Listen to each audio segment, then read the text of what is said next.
დილამშვიდობის ეთერშია დღის ნიუსრუმი, მე ვარ ლელა ბაღდავაძე. დღეს პარასკევია, ჩვენ სტუმრებთან ერთად კიდევ ერთხელ გადავავლებთ თვალს თემებს, რაზეც სწორედ მიმდინარე კვირის განმავლობაში ვსაუბრობდით. დიმიტრი ცქიტიშვილი და ბაკურ კვაშილავა დღეს მათ შეფასებებს მოვისმენთ, ასე რომ დაგვალოდეთ. დავიწყებთ ზუსტად 60 წამში, იქამდე კი თვალი გადავავლოთ ბოლოს სიახლეებს. 4 ოქტომბერს ათონელის სასახლესთან განვითარებულ მოვლენებთან დაკავშირებით ბრალდებული 7 პირის, მათ შორის ექიმ გიორგი ჩახუნაშვილის საქმეზე განაჩენი დღეს გამოცხადდება. სხდომა თბილისის საქალაქო სასამართლოში 11 საათზეა დანიშნული. დღევანდელ პროცესზე ბრალდებულები საბოლოო სიტყვას წარმოთქვამენ. აღნიშნულ ეპიზოდს საერთო ჯამში 15 ბრალდებული ჰყავდა, თუმცა 8 მბრალი აღიარა და მათ საპროცესო შეთანხმება გაუფორმდათ. დაცული ტერიტორიების სააგენტო ტურიზმის ეროვნული დაჯილდოების პარტნიორი გახდა. მხარეებს შორის ურთიერთგაგების მემორანდუმი გაფორმდა, რომელსაც ხელი დაცული ტერიტორიების სააგენტოს თავმჯდომარემ ოთარ ედიშერაშვილმა, ტურიზმის ეროვნული დაჯილდოების პრეზიდენტმა ელენე ოთარაშვილმა და მმართველმა პარტნიორმა ნიკოლოზ სირაძემ მოაწერეს. მემორანდუმი მიზნად ისახავს ტურიზმის სფეროს მხარდაჭერას. ამერიკის შეერთებული შტატების ცენტრალური სარდლობა ადასტურებს, რომ შეერთებულმა შტატებმა ჰორმუზის სრუტეში ირანის პორტების ბლოკადა მოხსნა. ცენტრალური სარდლობის განცხადებაში ნათქვამია, რომ ამერიკის შეერთებული შტატების პრეზიდენტის ბრძანების შესაბამისად ბლოკადა ირანის პორტებსა და სანაპირო ზონებში შემავალი და გამავალი ყველა საზღვაო მოძრაობისთვის უკვე მოხსნილია.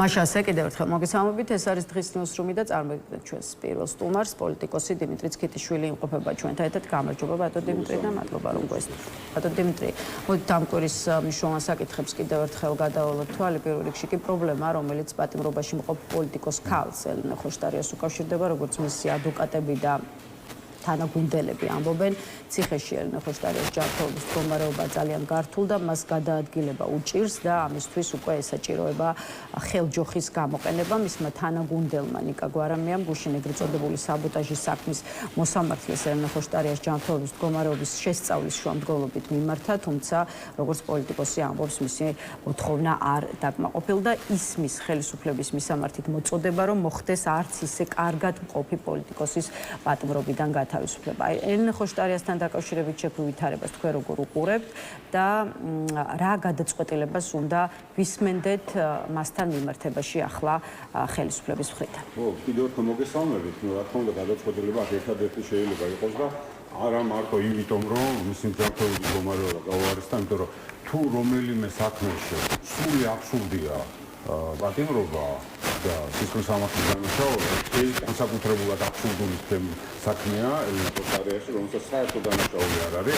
არც მე მგონი ადმინისტრაციული კი არ უნდა იყოს და ის რასაც ედავებიან, დაასწავლება და სისხლის სამართლის დანაშაული ჩაუთვალეს, ეს არის ის, რაც ყველა არჩევნებში ყოველთვის ყველა მხრიდან ხორციელდებოდა ბანერების თუ ასე ვთქვათ. პლაკატების დაზიანება ეს ერთგვარი სტილიც კი იყო და მეთოდი სხვადასხვა პოლიტიკური ჯგუფების, მათ შორის ქართული ოცნების ბევრი აქტივისტისაც, რომელიც ამას აკეთებდა მუდმივად, ხო? მაგრამ ეს აბსურდია თავისთავად ერთი ეს იქ არის. მეორეა, რომ აბსოლუტურად უპასუხისმგებლოა ქართული ოცნების ხელმძღვანელობა, იუსტიციის სამინისტრო და შესაბამისი უწყებები, რომელსაც არ აქვს პასუხი და როგორც ჩანს, იმდენად პოლიტიკურად მაღალ დონეზეა გადაწყვეტილი ელენე ხოშტარიას პატიმრობა, რომ ერთი განიხილავენ და ერთი უშვებენ, რომ რაღაცა შეიძლება განსხვავებული გადაწყვეტილება მიიღონ, სანამ დირექტივა არ მოვა. ესე ვხედავთ, რომ ესეთი სამწუხაროდ ესეთი უნაროვანი არიან გადაწყვეტილების მიღებაში, იმიტომ რომ როდესაც ესეთი საკითხი მიიღება, ამ შემთხვევაში დავამბობ თავის დანაშაულობას, როდესაც სახელმწიფოს არ შეუძლია და არ აქვს უნარი მართოს ეს გარკვეული ჯანმრთელობის მდგომარეობა, რომელიც ამ შემთხვევაში ელენე ხოშტარიას აქვს, ამ შემთხვევაში გადაწყვეტილება მარტივად უნდა იყიდოს, მით უმეტეს კიდევ ისე მათივე მართლმსაჯულებითაც მას ძიმე დანაშაული არ აქვს ჩადენილი. ხო, ანუ მარტივად უნდა იყიდოს, მაგრამ როგორც ჩანს, ისე დირექტივას ელოდებიან და ძალიან სამარცხინოები არიან, როდესაც ვერ იღებენ გადაწყვეტილება და ცდილობენ გადაფარონ რაღაცა სრულიად აბსურდული, სულელური, ესე ვიყოდე, რაღაც პროპაგანდისტული გზავნილებით, რომ რაღაცა თვითონ აი, ელენე ხოშტარიას გარდა პროტესტის ფარგლებში სხვა თობით პირი ჰყავს, ასევე დაპატიმრებული ხელისუფლებას და აი მოდით პატიმრების თემა ახლა განვაზოგადოთ, მით უფრო რომ ეს პრობლემა ევროპარლამენტის ანგარიშიც მოხვდა და იცით რომ ამ ევროპულმა ინსტიტუტმა კიდევ ერთხელ მიმართა ქართულ ოცნებას და დღევანდელ ხელისუფლებას ამ ადამიანების დაუყოვნებლივ და რაც შეიძლება, რაც ასევე ძალიან მნიშვნელოვანია, უპირობო გათავისუფლება მოახდინოს. აი რა პირი უჩანს დღეს თუ არა ხვალ, რამდენად ელოდებით ასეთ გადაწყვეტილებას და რამდენად ეტყობა ქართული ოცნების ხელისუფლებას, რომ მისთვის მძიმე პოლიტიკური ტვირთია ჰყავდეს ათობით პირი მართლაც საპატიმროში, რომელიც პოლიტპატიმრად მიიჩნევა.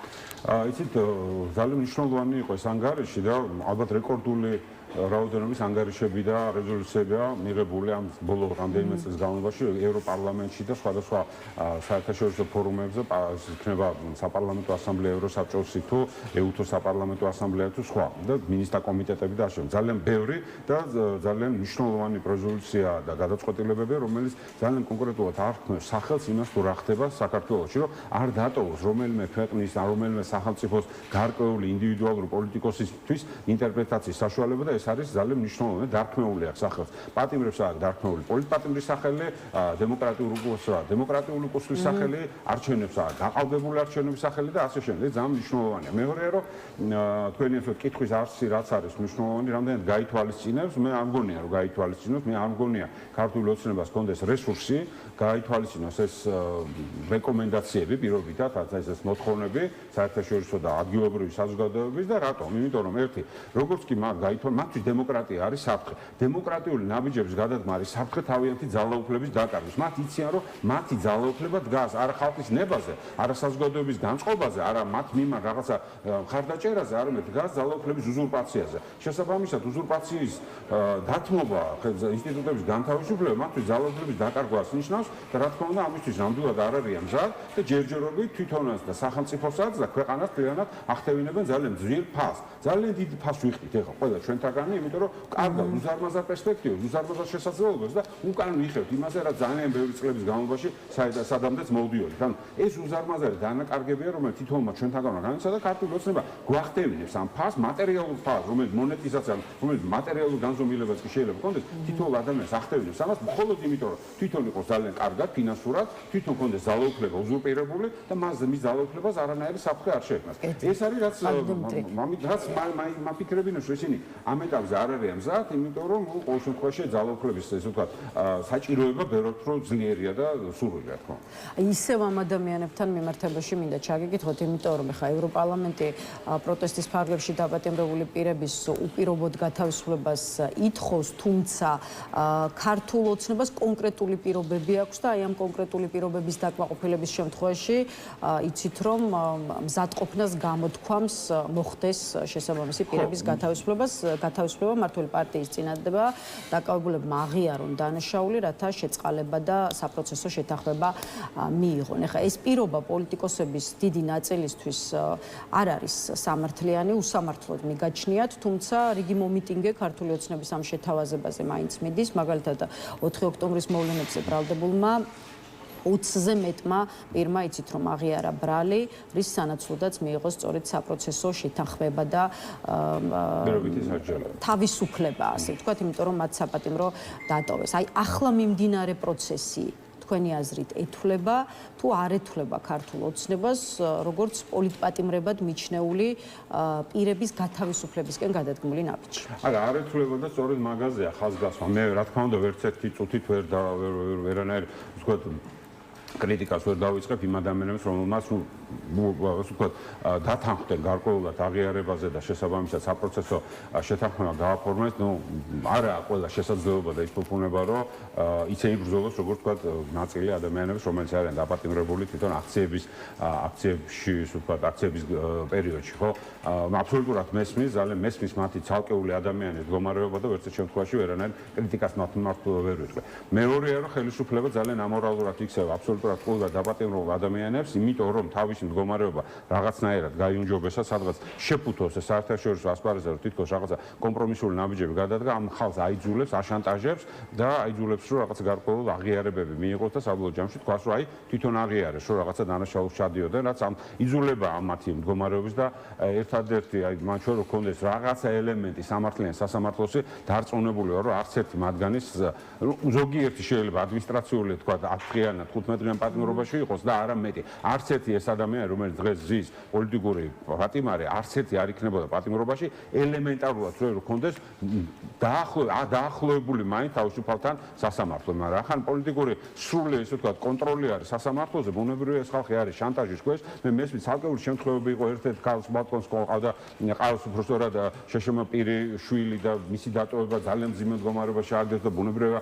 ვიძულებულია ესე ვთქვათ გააფორმოს საპროცესო შეთანხმება და აი ესეთი ძალიან ბევრი შემთხვევებია და ადამიანები რა თქმა უნდა იძულებულები არიან შანტაჟის ქვეშ ეს გადაწყვეტილება მიიღონ, მაგრამ საბოლოო ჯამში ეს არც ერთ შემთხვევაში არ ცulis იმ გარემოებებს რომ საქართველოში არიან პოლიტპატიმრები არის ძალიან ბევრი, ისინი აბსოლუტურად ყველა არიან დაპატიმრებულები და რასთავარია ჩვენ არ გვაქვს არც ერთი სამართლებრივი ინსტიტუტი, რომელსაც შეუძლია სამართლიანად გასაჯოს, რომელიმე მათგანს აქვს თუ არა მართლა ჩადენილი დანაშაული, ხო?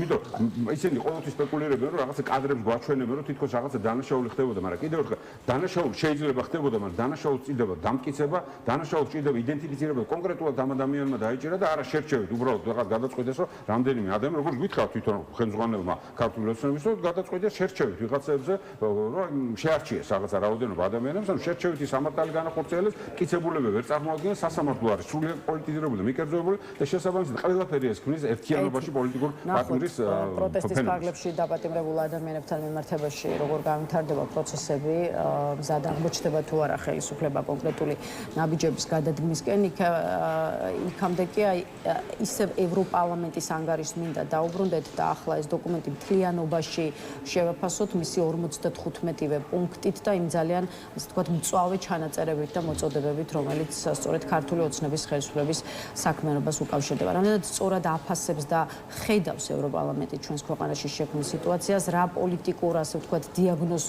უსვამენ ევროპელი პარტნიორები საქართველოს და აქვე მოისმენთ ალბათ საქართველოს საგარეო საქმეთა მინისტრის გამოხმაურებას მაკა ბოჭორიშვილი ამტკიცებს, რომ ევროპარლამენტის რეზოლუციაში ძალიან ბევრი ტყუილი და არასწორი ინფორმაცია წერია. ჩვენ ამას აღვქვავთ როგორც თავდასხმას ქართულ სახელმწიფოსა და საზოგადოებაზე, ასეთია ბოჭორიშვილის განცხადება. ბრიუსელი და სტრასბურგი ქართული ოცნების წინააღმდეგ. ეს ამავე დროს ნიშნავს თუ არა ბრიუსელს და სტრასბურგს საქართველოს წინააღმდეგ.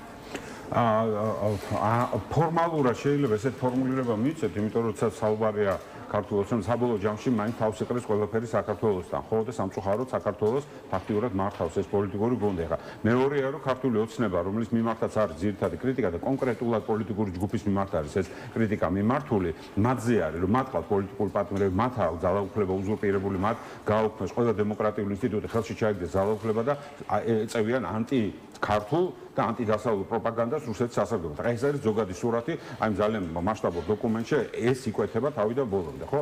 ახლა რა თქმა უნდა მათ არ ვიცი ახლა დანაშაულიც აღარ ვქია.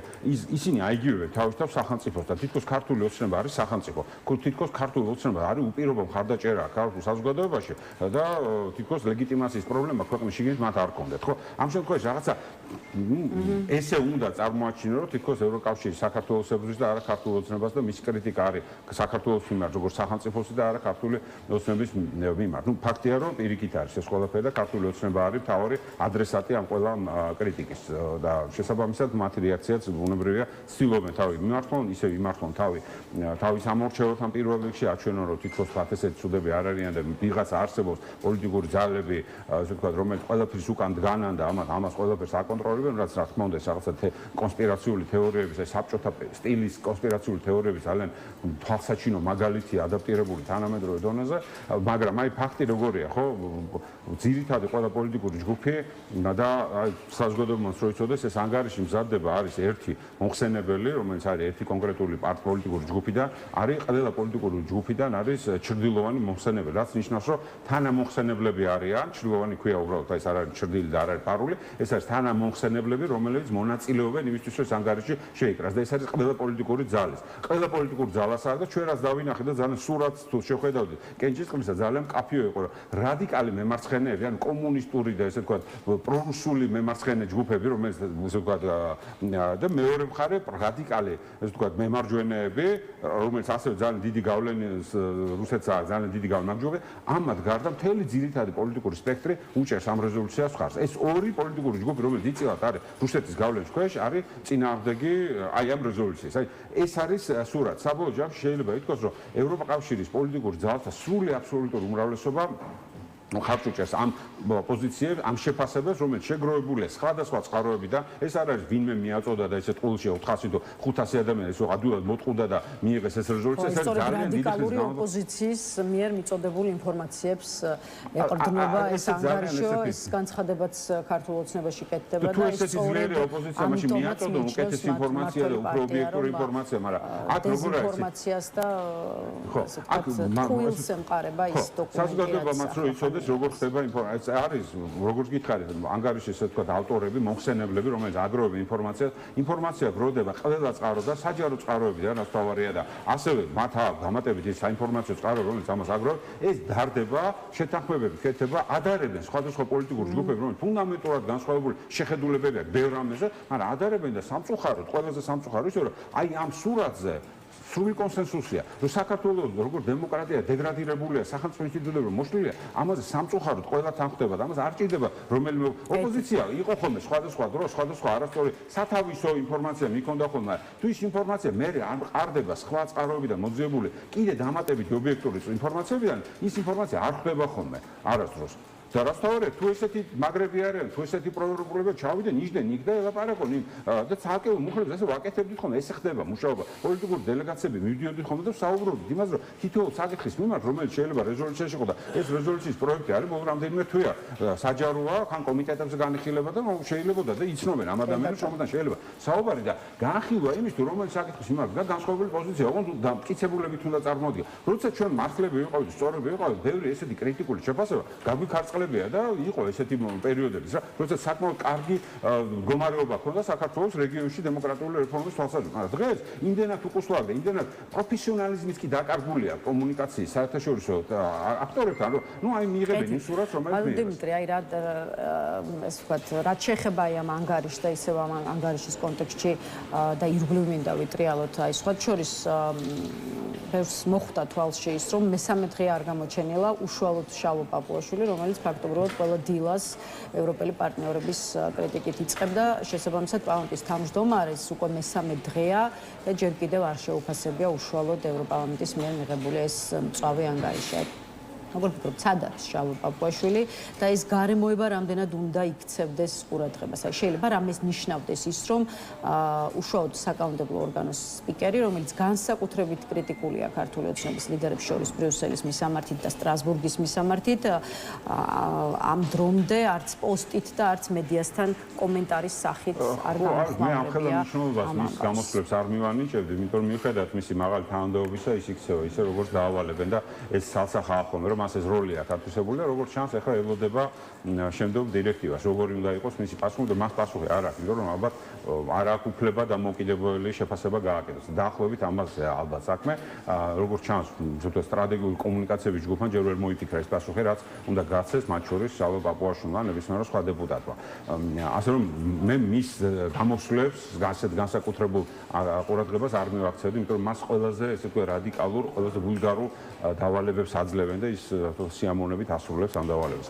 ეხლა რაც შეეხება თვითონ რეაქცია როგორი იქნება, ქართული ოცნება იყოფა ორ ძირითად ხაზს შორის. ორი ძირითადი ხაზი არის ის, რომ მათ კატეგორიულად აღარ ხელი შემშლელია მათთვის გაწევრიანების დღის წესრიგი, ანუ სადაც ვალდებულებები არის და საქართველოს პოზიტიური რეფორმების ვალდებულებები აქვს აღებული ქვეყანაში, ცვლილებები გააკეთეს, მათთვის კატეგორიულად მიუღებელია, როგორც დასაწყისში ვისაუბრეთ ჩვენი შეხვედრის, ეს იგი მათთვის ეს არის დამაზიანებელი მათი ძალაუფლებას. თუმცა მეორე მხრივ მათ ჭირდებათ გარკვეული ინტერაქცია ევროკავშირის და ევროკავშირის ქვეყნებთან და ამას მე ვეძახი, ну ესე ქვია, ეს არის ტრანზაქციული ურთიერთობა, არა სტრატეგიული გაწევრიანების და ქვეყნის განვითარების, არამედ ტრანზაქციული გარკვეულად ბიზნესზე ორიენტირებული ურთიერთობები, რომ მათ ჰქონდეთ ურთიერთობა, რომ ნებისმიერ სხვა დონორებს, საერთაშორისო ფინანსურ ინსტიტუტებს, შავი ფულის მფლობელებს, ეს სანქცირებულ ფინანსურ ჯგუფებს მიცენ საშუალება, რომ მომხიბლელი გახადონ საქართველოს, მათთვის რომ მათ ჩადონ საქართველოში ფული, იმიტომ რომ, ну, ესე ვთქვათ, რუსეთის ბაზარი დაკარგული. ამ კონტექსტში კარგ თემამდე მიხვედით, აუცილებლად უნდა ჩაგეკითხოთ ახლა დასავლეთთან, განსაკუთრებით სწორედ ევროპულ ინსტიტუტებთან კონფრონტაცია, ეს ანტიდასავლური რიტორიკა და პარლამენტის მიერ მიღებული მკაცრზე მკაცრი კანონები, კი ბატონო, ეს სახეზეა, მაგრამ ჩვენ იმასაც ვხედავთ, რომ აი ღიად თუ კულუარულად სწორედ დასავლეთთან ურთიერთობების დავაგებასაც ცდილობენ. აი ამ ცდილობას რითი ხსნით და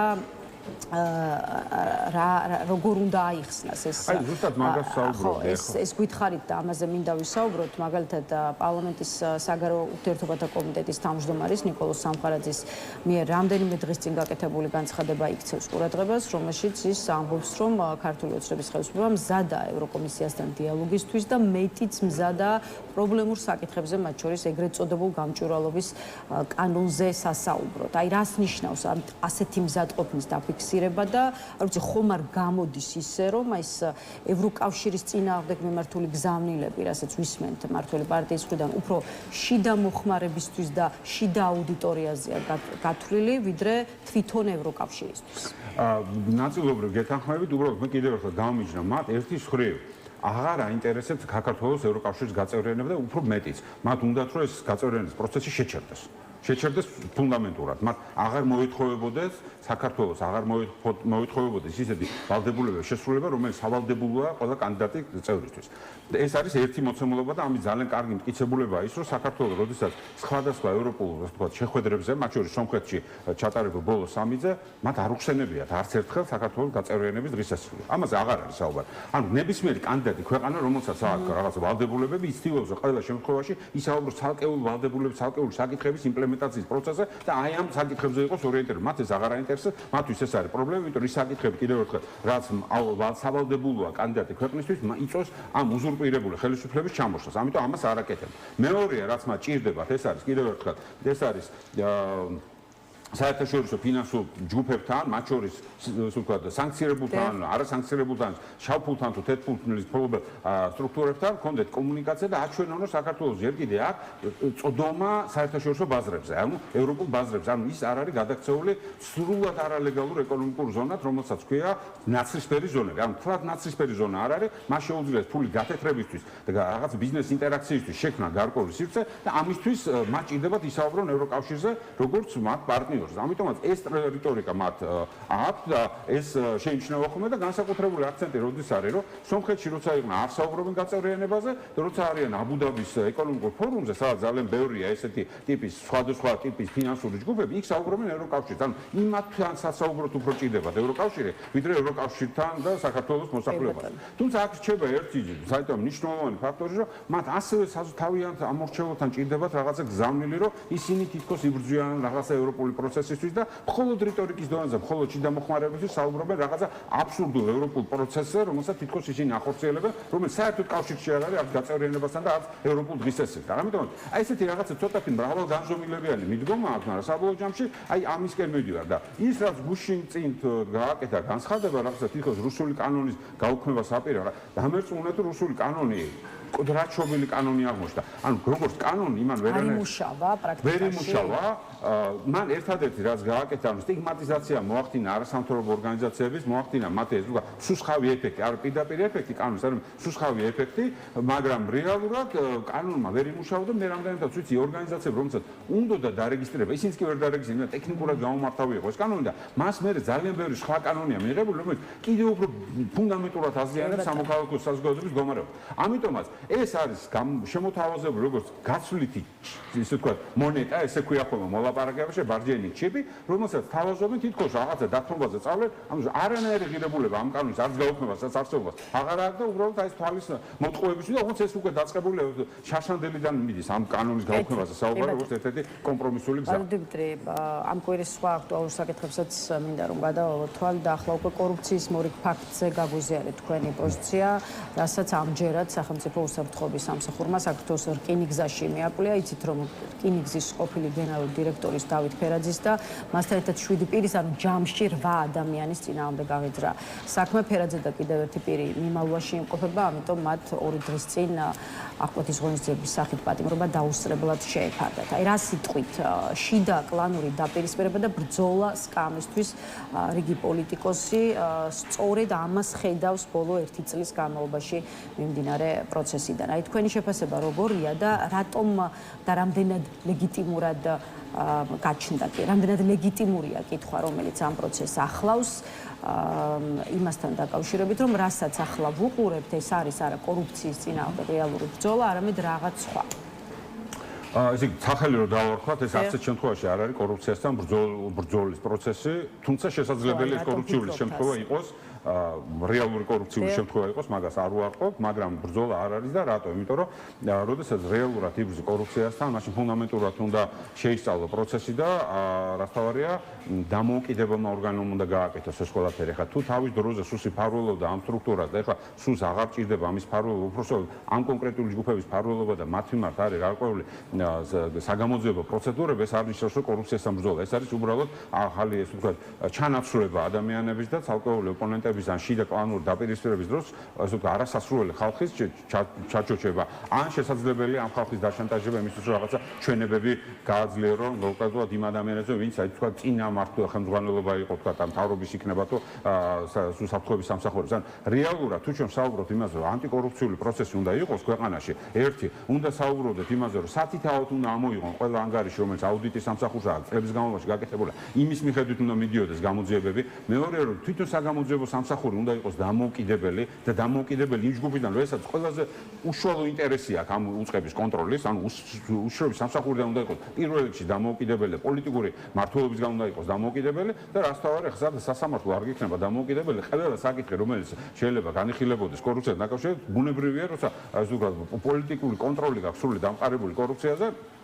ასე ვთქვათ, სასამართლოზე ნებისმიერი საკითხი არის პოლიტიზირებული და ჩვენ აღარ ვიცით ახლა ფერაძეს მართლა და კორუფციაში მონაწილეობა თუ ეს აბრალებენ თუ რა ვინ გვეტყვის სიმართლეს ან სადავინახ რომელ უწყებას ვენდობთ ჩვენ რიგითი ადამიანები რომლის სიმართლე შეიძლება და რომლის პოზიცია შეიძლება ჩავთვალოთ როგორც სიმართლე. ამიტომ ეს ყველაფერი არის ფარსი. საბოლოო ჯამში როგორც ჩანს ეს ყველაფერი მიდის იმისკენ რომ გაამყარონ რაღაცა გარკვეული ჩვენებები თუნდაც ლიგუაშვილის ან ღარიბაშვილის მიმართ ან ნოღრივეს ან რომელიმეს მიმართ, მაგრამ პროცესია კორუფციული ისევ გრძელდება. მე მარტივ რაღაცას გეტყვით. ერთი უზარმაზარი ფული იდება წლების განმავლობაში რკინიგზაში. აი უზარმაზარი მაგალითად ბონდები საერთაშორისო ბაზრებზე ვაჭრობს ბონდებით, ანუ სესხებს იღებს რკინიგზა და თუ დააუკვირდეთ უბრალოდ შევიდეთ რკინიგზის ასე ვთქვათ კომპანიის ასე ვთქვათ ტერიტორიაზე და ნახავთ როგორი შევარდნაც პერიოდიდან რემონტიც აღარ გაკეთებულა. იქ იმდენად მოშლილია და სად მიდის ეს ასობით მილიონი, რომელიც სახელმწიფოს ეწერება ვალად, იმიტომ რომ ეს სახელმწიფო კომპანია. ეს ყველაზე დიდი კომპანია, რომელიც მოგებაზე უნდა გადიოდეს წლამდე არის წაგებაზე მისული და უზარმაზარი ფული იხარჯება. ჩვენი ყველას ფული იხარჯება იმისთვის, რომ ეს კომპანია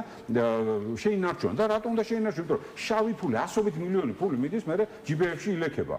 და აქ რაღაცა რაოდენობის ჯართის გაყიდვაზე, მითვისებაზე და გაყიდვაზე საუბარი, სულ რაღაცა 1 და 2 მილიონზე საუბარი, როცა 100 მილიონი ყოველწლიურად, 100 მილიონი ყოველწლიურად ამ კომპანიიდან იკარგება, იფლანგება და საბოლოო ჯამში სად მინდის არ ვიცი. ამიტომ თუ რეალური, ასე ვთქვათ, კორუფციასთან ბრძოლა გვინდა, ერთი სახელმწიფო კომპანია უნდა იყოს ძალიან ტრანსპარენტული, ძალიან გამჭვირვალე, ძალიან ეფექტური და ზუსტად უნდა ვიცოდეთ მისი მოგება, წაგების და ყველანაირი ფინანსური ოპერაციების შესახებ მდგომარეობა და უნდა მიდიოდეს სრული ტრანსპარენტული პროცესი ამ კომპანიის მართვაში. არაფერი არ ხდება.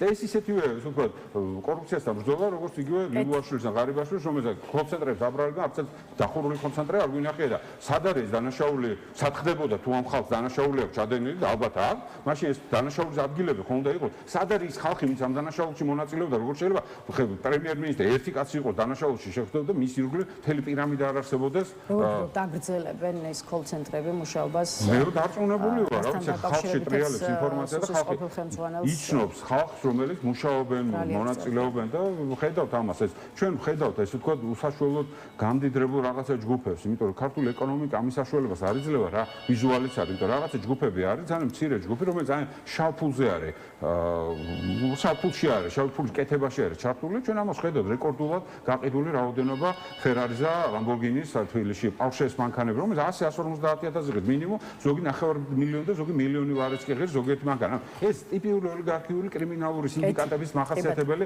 სურათი გვაქვს საქართველოში და ძალიან რაც თავარია, საქართველოს ძალიან პატარა ქვეყანა, ქალაქი და ყველაფერი ბევრი რამე იცის. და ბევრმა იცის, რომ არის კონცენტრები და ეს კონცენტრები გრძელდება და ზოგი მასშტაბიც კი გაზრდილია. ბატონ დიმიტრი, იწურება ჩვენი დრო, ამიტომ ბოლო თემა დღეისთვის და შესაბამისად ბოლო კითხვა უკვე ოპოზიციურ სპექტრზე, უფრო სწორად უშუალოდ ნაციონალურ მოძრაობაზე, იმიტომ რომ სწორედ ამ პარტიაშია ასე ვთქვათ დაანონსებული განახლების პროცესი, რაც როგორც მედიის, ისე საზოგადოების ყურადღებას იქცევს. ახალი სახეებისთვის, აქტიური ახალგაზრდებისთვის აპირებს პარტია კარის გახსნას, ისე როგორც ნანუკა ჟორჟოლიანს თავაზობს მიხეილ სააკაშვილი უშუალოდ პარტიის თავმჯდომარეობას. მიიღებს თუ არა ეხლა ჟორჟოლიანი ამ შეთავაზებას ვნახავთ, უშუალოდ პარტიულ საქმიანობაში კი უშინდელი დღიდან მოყოლებული ის უკვე ჩაერთვა. აი როგორ ფიქრობთ, რას ერჩის მიხეილ სააკაშვილი პარტიის მოქმედ შემადგენლობას და რამდენად სამართლიანად არ მოსწოვს პარტიაში დღეს არსებული სურათი და მეორე მხრივ უშუალოდ ნანუკა ჟორჟოლიანმა რა შეიძლება შემატოს ნაციონალურ მოძრაობას, იმიტომ რომ მაგალითად აი ქართული ოცნების დეპუტატის ლევან მაჭავარიანის შეფასებაა, რომ ნანუკა ჟორჟოლიანი კარგ ლობიანებს აცხობდა, როცა ის იყო აქტივისტი, თუმცა ეს არ ნიშნავს, რომ პარტიის კარგი თავმჯდომარე იქნება. რამდენად გასაზიარებელია ოცნების წარმომადგენლის ეს პოზიცია. ხო, იცით, მე მგონია, რომ ალბათ ჩემგან ყველაზე ნაკლებად უნდა ველოდოთ პასუხებს, როგორი შეიძლება იყოს ნაცმოძრაობის თქვა შემადგენლობა, თორემ არასდროს არ ყოფილა არც მათი მხარდამჭერი, არც წევრი და შესაბამისად ჩემთვის ნაკლებად საინტერესოა შიგნით რა პროცესები მიმდინარეობს. მე მგონია, რომ თუნდაც ქართული ოცნება და თუ ვინმე დარჩა სოლიდური, ასე ვთქვათ, აზროვნება, ამაზე უნდა საუბრობ და აფასებდეს სხვა პარტიის თავმჯდომარე როგორი უნდა იყოს. ამას პრინციპში დრო გვანახეთ. მე არ ვიცი ხა შიდა პროცესები როგორ მიმდინარეობს, რამდენ სწორია, არასწორია, რამდენად მართებულია ნანუკა ჟორჟოლიანის წარდგენა თავმჯდომარედ. არ ვიცი, ეს ჩემთვის ნაკლებად მნიშვნელოვანი, ნაკლებად საინტერესოა. ალბათ მე უფრო დიდი სურათი ოპოზიციურ სპექტრზე უფრო ჩემთვის მნიშვნელოვანი და ალბათ საზოგადოების დიდი ნაწილისთვის, ვინც არ არის ქართული, ვინც არ არის ნაციონალურ მოძრაობის ამორჩეული, მათ გარდა ხო უზარმაზარი რაოდენობა ადამიანს, რომელსაც ჭირდება უფრო მეტი, როგორ ვითხრათ, დაღვინება ქართული პოლიტიკური სპექტრის, იმიტომ რომ ჩვენ რასაც უყურებთ ოპოზიციურ სპექტრზე არის დღეს კრიზისი. ეხლა რაც უნდა ვისაუბროთ, არ არის ან რაღაცა გამსხვილება ხდება, ან ალიანსები კეთდება, ან რაღაცა, ნებისმიერ შემთხვევაში ჩვენ ვაკვირდებით, არის კრიზისი და კრიზისი არის ორი ძირითადი ფუნდამენტური საკითხი. დაღვინებაში რას გულისხმობთ? გულისხმობ იმას, რომ ორი ფუნდამენტური საკითხია ხაზია, რომელიც ქართულ პოლიტიკურ ოპოზიციას დღეს ყველას ერთად გვახასიათებს. ერთი სტრუქტურულად ძალიან დასუსტებულია, ამას ობიექტური და სუბიექტური მიზეზებიც აქვს, რა თქმა უნდა, და ამას ეს ცალკე სასაუბრო თემაა. სტრუქტურულად ის ძალიან დასუსტებულია და ეს ფაქტია და მეორე ძალიან დაზიანებულია საზოგადოების პოლიტიკურად ნაკლებად აქტიურ ნაწილსა და პოლიტიკურ სპექტრს შორის ესე ვთქვათ ნდობა.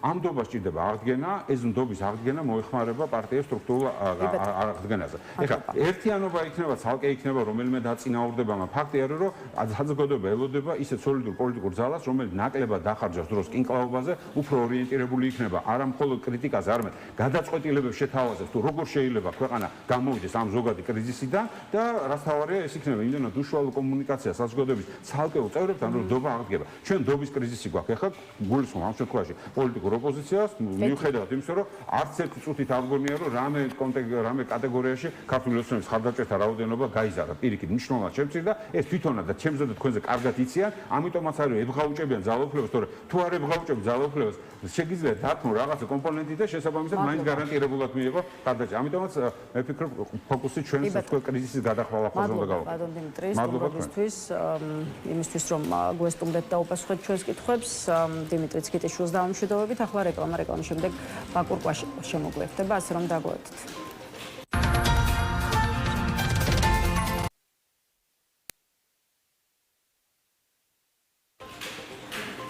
მაშასე რეკლამა დასრულებულია, ბრუნდებით პირდაპირ ეთერში და წარმოგიდგენთ ჩვენს კიდევ ერთ სტუმარს, პარტია თავისუფლების მოედნის ერთ-ერთი ლიდერი ბაკურკვა შემოგვერთდა. გამარჯობა ბატონ ბაკურ და მადლობა რომ გვესტუმრეთ. მადლობა მოწვევისთვის.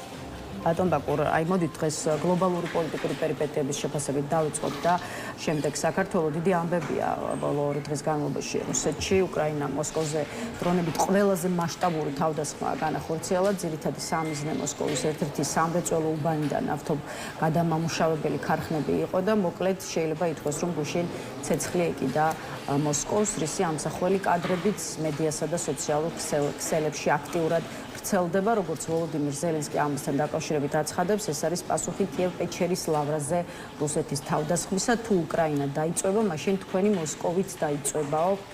ასე მიმართა გუშინ უკრაინის პრეზიდენტმა. რუსეთს თავის მხრივ კი სერგეი ლავროვის პასუხია, რომ უკრაინა უნდა ელოდოს საპასუხო და რეგულარულ იერიშებს. მოკლედ, როგორ შეიძლება შეფასდეს უკრაინა რუსეთს შორის სამხედრო იერიშების ბოლო დღეების ინტენსივობა და დინამიკა და ვინ ფლობს დღეს ბრძოლის ველზე უპირატესობას, თუ კი რა თქმა უნდა პროცესებს აი ესე გარედან დაკვირვებით შევაფასებთ.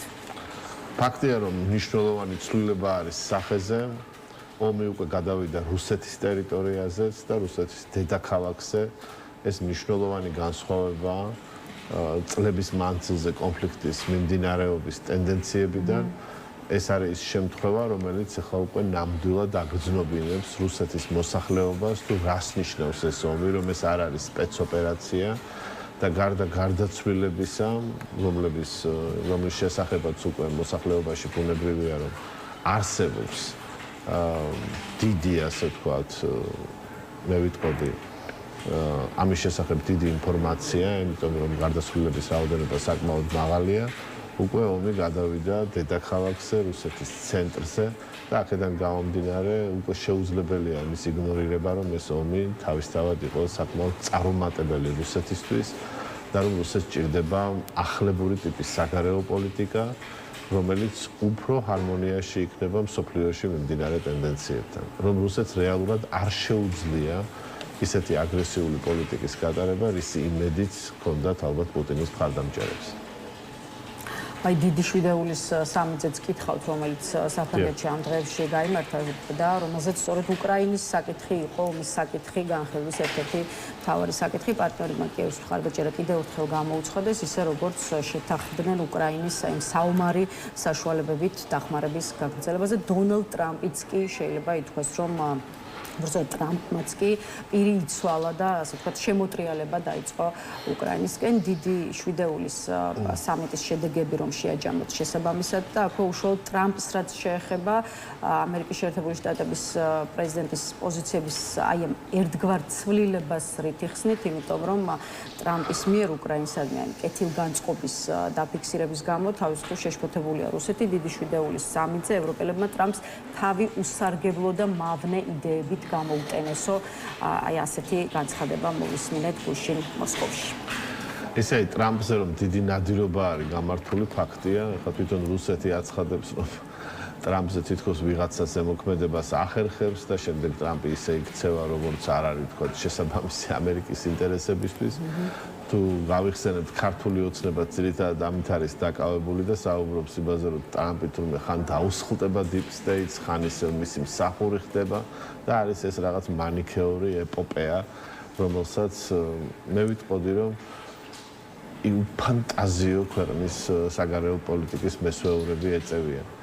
სინამდვილეში კი ხდება ის, რომ ტრამპმა დაინახა ინიციატივა, რომელიც გააჩნია უკრაინას, ნახა, რომ რეალურად შეუძლებელია ამ ხალხის დამორჩილება, დამონება და ასევე დაინახა ისიც, რომ რეალურად რუსეთი არ შეიძლება იყოს სანდო პარტნიორი, მიუხედავად მისი არაერთი მცდელობისა. მიიღწია სამშვიდობო შეთანხმებისთვის რუსეთთან, რუსეთის ასე ვთქვათ დახმარებით, რუსეთის ინიციატივით, ალბათ რუსეთის ინტერესების უფრო გათვალისწინებითაც კი, ვიდრე უკრაინის ინტერესებისა, არც ერთი შემოხვედრი ნაბიჯი რუსეთისგან გადადგმული არ იქნა. ფაქტია, რაც არის დამახასიათებელი მათ შორის პირველ რიგში ავტორიტარული სახელმწიფოებისთვის, რუსეთი სწორად ვერ აფასებს საკუთარ ძალებს, გაზვიადებული წარმოდგენა აქვს საკუთარ შესაძლებლობებზე და შესაბამისად საბოლოო ჯამში ღებულობს გაცილებით უარეს შედეგს, ვიდრე მიიღებდა იმ შემთხვევაში, რომ დათანხმებოდა ტრამპის ინიციატივას. როგორც ჩანს, ეს ტრამპისთვის მოიხსენებათ, ასე ვთქვათ, მისი ამბიციაც, რომ იყოს მშვიდობის მყოფელი მსოფლიოში, ამაზეც ალბათ უარყოფითი გავლენა მოახდინა იმან, რომ ვერ შეძლო ამ მიმართებით მნიშვნელოვანი, ასე ვთქვათ, წარმატების მიღწევა და ვფიქრობ, რომ უკვე ის ბრალს ამაშისდებს პუტინს და არა ზელენსკის და ეს თანდათან უფრო და უფრო ნათელი გახდება და იქნება ძალიან მნიშვნელოვანი დარტყმა რუსეთისთვის. რუსეთზე რამდენიმე წუთში საუბარს ისევ გავაგზავნებთ უკვე საქართველოს ოკუპირებული ცხინვალის კონტექსტში, სადაც რამდენიმე დღის წინ მოსკოვმა ახალი წოდებული პრემიერ-მინისტრი დანიშნა, თუმცა იქამდე გლობალური პოლიტიკური პერიპეტიების მიმოხილვა ამოვწუროთ და ერთი კითხვა ირან-ამერიკის კონფლიქტის საკითხზეც მსგავსად მხარეები ომის დასრულებაზე შეთანხმდნენ. დღეს შვეიცარიაში ამერიკის შეერთებულ შტატებსა და ირანს შორის მოლაპარაკებები უნდა გამართულიყო, თუმცა აი ცოტა ხნის წინ გახდა ცნობილი, რომ შტატების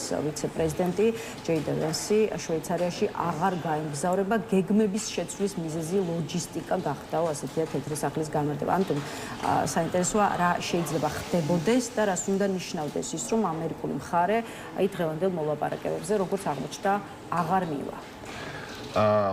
ნიშნავს ალბათ ერთადერთ რამეს ეს არის, რომ მოლაპარაკებები მიმდინარეობს. ეს არ არის დასრულებული. ტრამპაც განაცხადა, რომ რეალურად საუბარი იყო ზავზე, ანუ 60 დღიან ზავზე, რომლის დროსაც უნდა მომზადდეს, ასე ვთქვათ, ხელშეკრულება, მშვიდობის ხელშეკრულება, რომ საბოლოოდ გადაიჭრას ის უთანხმოება, რომელიც ირანსა და ამერიკის შეერთებულ შტატებსა და მის მოკავშირეებს შორის არსებობს. ამიტომ მე ვიტყოდი, რომ ეს ნებისმიერი გადადება არის ერთ-ერთი, ვთქვათ, ნაბიჯი, რომელიც მოლაპარაკებებზე ახდენს გავლენას, მაგრამ უნდა აღვიქვათ მთლიანად ეს პროცესი, როგორც მიმდინარე პროცესი, რომელიც არ დასრულებულა, მაგრამ ისეთი რამ, სადაც ორივე მხარეს სურს მშვიდობიანი შეთანხმების მიღწევა და ალბათ უკვე მიმდინარეობს იმ დეტალების რაფინირება, თუ აი სად გაივლის ის ზღვარი, რომელიც ორივე მხარისთვის მისაღები იქნება გრძელვადიან პერიოდში. იმიტომ რომ არა აქვს აზრი შეთანხმება საერთაშორისო, ვთქვათ, სისტემაში, რომლის რეალური მომხრე ორივე მხარე არ არის. შეიძლება მოლაპარაკების მაგიდასთან აჯობო და ხელი გადაუგრიხო მეორეს, მაგრამ ერთი თვის გასვლის შემდეგ, ორი თვის გასვლის შემდეგ, როგორც კი შესაძლებლობა იქნება, ის დაარღვევს ამ შეთანხმებას და თავიდან მოგიწევს ამაზე საუბარი. ამიტომ ჩემი აზრით, სწორედ ამაზე მიმდინარეობს მსჯელობა, რომ ეს იყოს მდგრადი შეთანხმება, რომელსაც ორივე მხარე დაიცავს და ორივე მხარის ინტერესებში იქნება მისი დაცვა.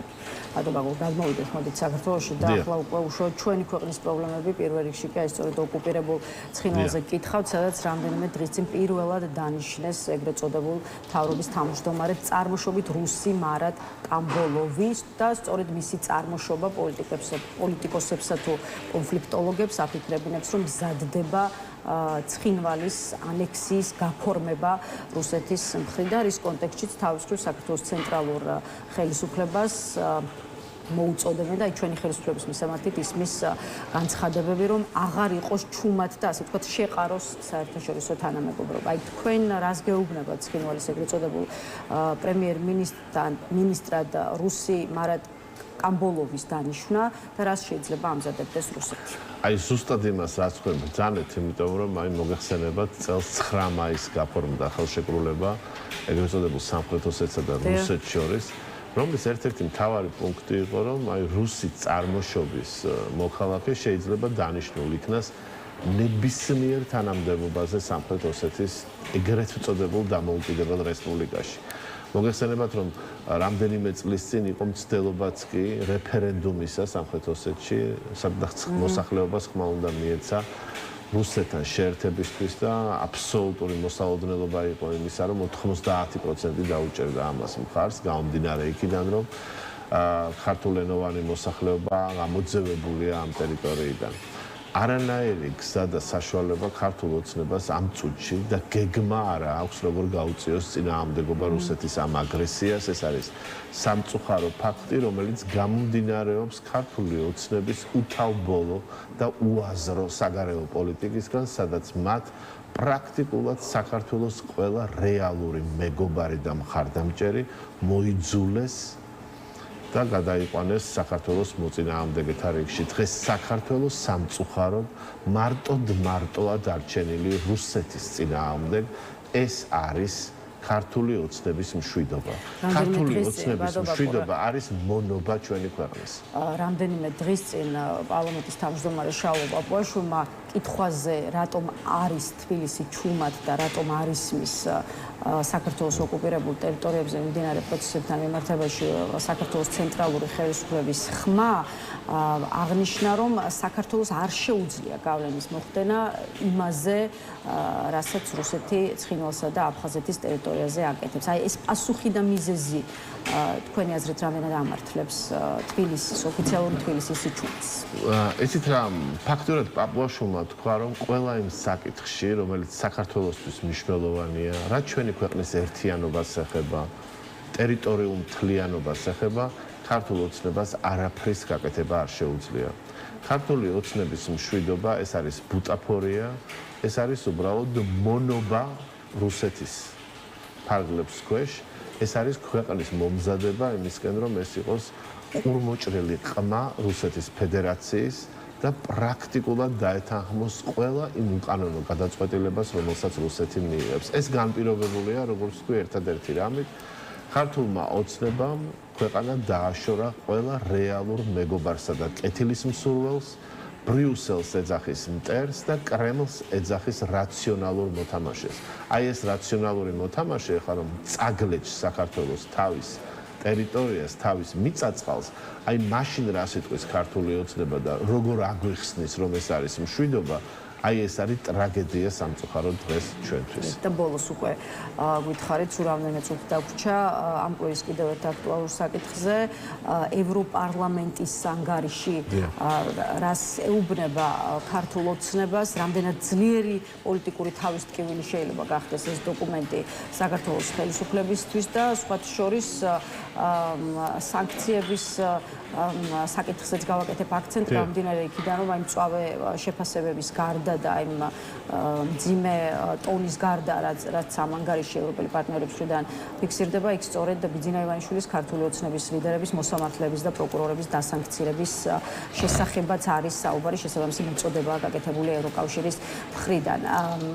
ხო, როცა საქმე ეხება სანქციებს, მაგალითად ცალკეული ანალიტიკოსი ფიქრობს, რომ ქართული ოცნების წევრების მიმართ ამ პროცესის დაძვრა დღეს გაცილებით რეალისტურია, ვიდრე ეს იყო აქამდე. თქვენ რას ფიქრობთ და თუ კი თქვენც ასე მიიჩნევთ, მაშინ გითხარით რა შეიცვალა, იმიტომ რომ აქამდე მაინდა-მაინც დიდი მსვლელობა ევროკავშირის ფარგლებში, თვითონ ევროკავშირის ფარგლებში სანქციების საკითხს დიდად არ ჰქონია. ერთი მინდა ხაზი გაუსვა იმას, რომ მიუხედავად ქართული ოცნების მიერ ესეთი დიდი ფანფარებით მოცემული ფაქტისა, რომ თითქოს ლუქსემბურგის დახმარებით საქართველოს შეძლებს იმ იზოლაციის გარღვევას, რაც ევროკავშირში საქართველოს მთავრობის წინააღმდეგ არსებობს, აი ეს აღმოჩნდა აბსოლუტური ტყუილი და ეს დაადასტურა კიდეც ევროპარლამენტის მიღებულმა რეზოლუციამ. შეიცვალა ალბათ ის პირველ რიგში, რომ უკვე უნგრეთში აღარ აყავს პრორუსული ძალა, რომელიც ახერხებდა დაბლოკავს ყველა ერთობლივი ინიციატივის, რომელიც ევროკავშირს გააჩნდა და გამოჩნდა კიდევ ერთი რამ. ევროკავშირის წევრი ქვეყნები და მისი პოლიტიკური საზოგადოება, ის პოლიტიკური პარტიები, რომლებიც ევროპარლამენტში არიან წარმოდგენილი, აბსოლუტური უმრავლესობით მიხვდა იმას, რომ ქართული ოცნების არც ერთ სიტყვას არ უნდა ენდო, რომ ეს არის სრულიად ყალბი მთავრობა, რომელიც ყოველ ფეხის ნაბიჯზე იტყუება შიგ და გარეთ, ეს არ არის სანდო პარტნიორი და ერთადერთი გზა მათთან კომუნიკაციის არის სანქციები, თანმიმდევრული პოლიტიკა და ქართველი ხალხის მხარდაჭერა იმ ხალხის, რომელიც ქართულმა ოცნებამ მიატოვა. მადლობა ბატონ ბაკურ სტუმრობისთვის. დღეს ამით დავასრულოთ. პარტია თავისუფლების მოედნის ერთ-ერთი ლიდერი ბაკურ კვაშევალა პასუხობდა ჩვენს კითხვებს. დღეს ნიუსრუმი ამით დასრულებულია ჩვენი სამუშაო კვირაც შესაბამისად ერთმანეთს ორ შაბათიდან შევხვდებით. ნახვამდის.